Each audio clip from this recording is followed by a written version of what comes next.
Shabbat Shalom, everybody. It's Rabbi Stephen here with another Devar Torah. This week we have the second portion of Devarim, Deuteronomy, V'Ethanan. V'Ethanan means to beseech, and it is one of the words for prayer. A little bit different because beseech means, come on, I want it. It's what we're really desiring. And Moshe Rabbeinu, remember, is now talking to the new generation, the next generation of Israelites. This is a generation that's been toughened up by the wilderness. They're going to go into the promised land and they're going to take it and they're going to settle it. So Moshe Rabbeinu is relating all the things that happened to him in the last and happened to the people in the last 38 years. Basically, it's a warning. Don't do this. Do the Torah. And we're going to come to that in a second. But first, on what is Moshe Rabbeinu beseeching? He said, I beseeched HaShem to let me into the land. Okay, I won't go as a leader because I know I let you down, in beating the rock instead of talking to it as you told me. But can I at least go into the land to see it before I die? Hashem said, no, I can't do that. So Moshe Rabbeinu understands that he's going to go and he's going to die. He's not going to see the land. He's going to stand up on the mountain. He's going to see it. And, it's kind of okay. So this week was also Tisha B'Av, the 9th of Av. 9th of Av actually was on Sunday. We observed it on Saturday, on Shabbat, but we observed it on Sunday because it is a fast. It is a day of mourning. We don't do that on Shabbat as opposed to Yom Kippur. Explained that last week. Any questions? If you missed it, let me know. So Tisha B'Av was observed on Sunday, and the Torah reading for Tisha B'Av is contained within the V'Ethanan. And that part is where Moshe Rabbeinu says, when you go into the land, you're going to meet foreign people, foreign peoples, foreign cultures. Do not get entangled with them. Do not marry outside your religion because you may be tempted to observe their ways, as we saw with some of the issues, some of the things that happened in the desert, especially when Balaam, the prophet, was not able to curse the Israelites. He blessed them, so he thought, I'll entice them with Moabian or Midianite Moabian princesses to kind of seduce them, okay? Again, we want to stay away from that. And, it's some controversial issues because Jews, when they get, now that we're in exile, we've become habitated in our countries, in our native countries, it's very hard not to accompany, not to go in with them on some of their customs. Point of contention, is Christmas, right? Some Jews have a Hanukkah bush. They celebrate Christmas, or they don't celebrate it, they don't observe it, but it's like, it's joy, it's wonderful. I'm going to give presents, and we're Jews. We don't do that. We don't celebrate Christmas. We celebrate Hanukkah. We observe Hanukkah, But again, some people get enticed with the foreign cultures and their foreign mores and some of their rituals that they do, and they look attractive. We want to do it. Moshe Rabbeinu is saying, stay the course. Make sure that your next generation is there to continue Judaism, to continue the faith, so to speak. Then he segues into the Ten Commandments. It's the second rendition of the Ten Commandments. Now there's a few differences here. For example, and some of these differences, by the way, have led some people to believe, some commentators, to believe that this is evidence that the Torah was written by two people, or more than one person. So the Ten Commandments, the fourth commandment is remember the Sabbath and observe and keep it holy. Zachor et HaShabbat, remember the Sabbath. That's what it was in Exodus. In Deuteronomy, it's Shamor et HaShabbat. Guard or keep the Sabbath. Now, for those of you that attend Friday night services, you're familiar with the psalm or the hymn Lecha Dodi. It's a hymn, not a psalm. Lecha Dodi, what's the first verse? Shamor v'zachor, right? It talks about observe and keep. So, is it a different commandment? Is it a different version of the commandment? No, it's basically the same commandment. They say that when Hashem was giving the commandments, he said those two things at once. And that's why they're written differently. So that's one of the highlights of it. So Think about it. Why would Moshe Rabbeinu say in Exodus, when he was talking to the Israelites that had just been freed from slavery, remember the Sabbath? Now he's telling the new generation, Shamor, guard the Sabbath. Okay? He's letting them know this is a little bit more stringent. Don't just remember it, but keep it. Make sure you observe it. And it goes in line with the whole point of when you are interacting with other peoples, don't take on their customs. Don't take on their rituals. Make sure that you keep to Torah. Hence the reason for the second rendition of the Ten Commandments.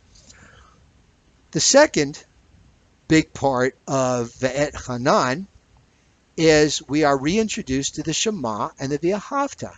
The Shema. Hear, O Israel, the Lord is our God, the Lord one. Now, there's some discussion about the way the translation goes. Shema Yisrael, Hear, O Israel, Adonai Eloheinu, the Lord our God, Adonai Echad, the Lord is one. That's what it says. But they feel that if they say, well, the Lord is one, well, are there other gods that are maybe two or three? They want to know that there is only one God. So in the interpretation, in the translation of the Hebrew, sometimes the actual flavor of the idea is lost. The whole point is that there is only one God. Now, if you notice, it says Adonai Elohim. And we've discussed this, but let's review it. Elohim can mean God. Elohim can mean gods. Elohim can mean nobles. Elohim, I think, can also mean angels. So it's the idea of a higher spiritual being, a more spiritual being, if you will. All right? A lot of pagan religions thought there was multiple gods. What this is basically saying is that Adonai, I am Adonai, that's your God, is the only God that you have to worry about. That's it. Interestingly enough, if anybody has ever looked at the Talmud or is familiar with it, the Talmud tractates always start with 2a. They never start with 1. Why? There it is. Shema Yisrael, Adonai Eloheinu, Adonai Echad. God is one. And only God is one, so the Talmud starts off with 2. The next paragraph that we see after the Shema is the V'Ahavta. And you shall love the Lord your God with all your heart, with all your might, with all your soul. We say this twice a day. It's one of the 3 paragraphs of the Shema. It's one of 4 paragraphs that are in the tefillin that we wrap with our head and with our arm. So the Shema is a declaration. We're declaring that God is one. The V'Ahavta is really kind of an imperative. It's telling us what to do, who to follow. You will love the Lord your God with all your heart, with all your soul, with all your mind. What does that mean? All your heart, your soul, your mind. It always talks that a Jew is ready to give up his or her life for 3 things: adultery, incest, and paganry, and graven image, and worshiping another God. Any of those things, you will say, the Torah says the Torah is life. You should live by the Torah, which means you should live, not die. These are the 3 exceptions. Some sages actually welcomed martyrdom. They were happy to be able to give up their life for HaShem. That's why it says, with all your soul, with all your heart, with all your might. Everything. Now, might sometimes is reinterpreted as resources. Some people think money is more important than God. They go to work on Saturday. They want to make money. That's worshiping money more than you worship HaShem. But this is what the V'Ahavta is saying. This is your day of rest. This is your day of spiritual connection with HaShem. And it goes back to the idea of Zachor v'Shamor, remember and guard the Shabbat. So part of that is part of observing Shabbat is worshiping HaShem and making sure that Shabbat is a very special day for you. We need that spirituality. It's very easy to get caught up in the material world. And that's really, when you look at it, what this whole portion's about. It's talking about being caught up in other cultures, being caught up in their material observances. It's talking about, it gives us back the Ten Commandments. It talks about the Shema and the V'Ahavta. Right? There's also a prophecy in there too, before the Ten Commandments and the Shema and the V'Ahavta. Moshe Rabbeinu talks about a prophecy. He says, well, you'll inhabit the land, but you will come to the point where you will actually give up your religion. You'll give up the idea of Hashem, and you will be cast out. that came to pass. So this is a warning. So he gave us the warning, and then he gave us the way to keep it. Okay? Love the Lord your God. With all your heart, with all your soul, with all your might. And that way, you will stay pure. You will stay righteous. Okay? The same thing with we were having a discussion about kashrut. Back then, the reason for kashrut is, well, you had wooden bowls, the meat or whatever got inside the pores, and then when you had milk, it created disease. No. One reason only, and you will be holy to HaShem. And we are holy by following his commandments, and that's what this portion is all about. Making sure that you stay the course. That's why we study Torah. That's why we take a day, Shabbat, to forget about the material world. That's why you've got all these injunctions, all these laws, what you can't do. It's not that you can't do it. It's really more, forget about it.